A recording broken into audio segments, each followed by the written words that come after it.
नमस्कार मंडळी, अशा या थंडगार वातावरणात मी आज बनवणार आहे माझ्या पद्धतीचा असा मुठ्यांचा रस्सा, जो तुम्ही एकदा ट्राय केला तर खातच राहाल. पोट भरेल पर मन नाही भरणार असा रस्सा तुमच्यासाठी. तर चला बघूयात.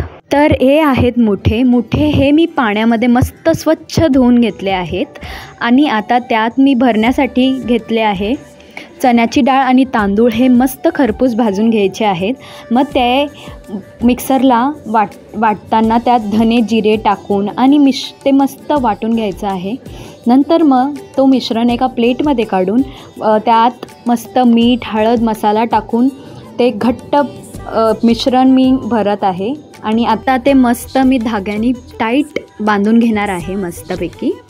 तुमच्या इथे हे कसे बनवतात हे मला कमेंट सेक्शनमध्ये नक्की सांगा आणि तुमच्या इथे ह्याला काय बोलतात हेही मला नक्की सांगा कमेंटमध्ये.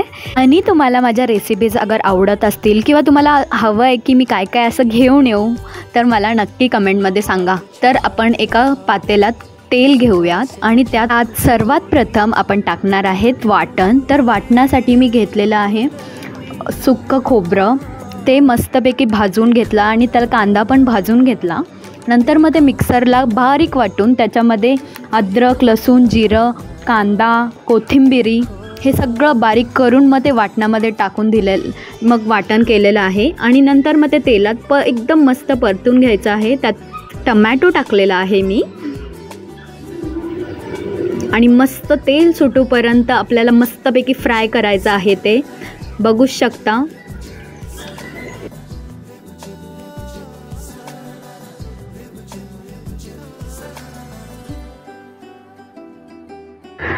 त्यात आता हळद घरगुती मसाला आणि कोळी आगरी मसाला मी टाकला आहे.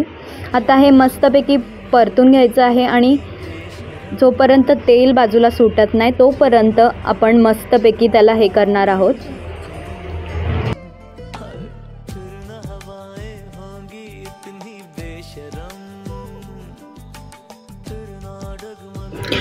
तर मुठे आणि त्याचे ते फांगडे ते मी बाजूबाजूला काढलेले आहेत मस्तपैकी. आता ते फांगडे मी वाटणामध्ये टाकणार आहे. जो मस्त तेलात खरपूस तुम्ही बघू शकता बाजूला किती मस्त तेल सुटलेलं आहे. तुमच्याही अगर तोंडामध्ये पाणी येत असेल तर नक्की हे ट्राय करून बघा. तुमच्या सगळ्या फॅमिलीला फार आवडेल हे. आमच्या घरात तर सगळेजण खूप आवडीने खातात. हे फार आवडतं आमच्या घरात सगळ्यांना. नंतर आता मी ते मुठ्यांचे जे छोटेवाले पाय असतात ते एका मिक्सरला वाटून घेऊन त्याचं असं पाणी वेगळं करत आहे चाळणीने. कारण की ते पाणी जेव्हा ह्याच्यात टाकतो आपण तेव्हा एवढी सुंदर चव लागते ना ह्यात. तुम्ही बघा.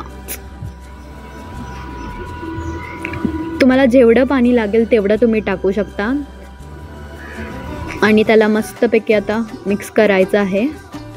बघा. आता चवीनुसार मीठ टाकत आहे मी आणि आपण जे मुठे भरलेले मुठे होते ते आता मी वाफायला ठेवणार आहे मस्त 10 मिनिटासाठी. 10 मिनिटानंतर आपण हे मुठे रस्स्यामध्ये टाकणार आहोत.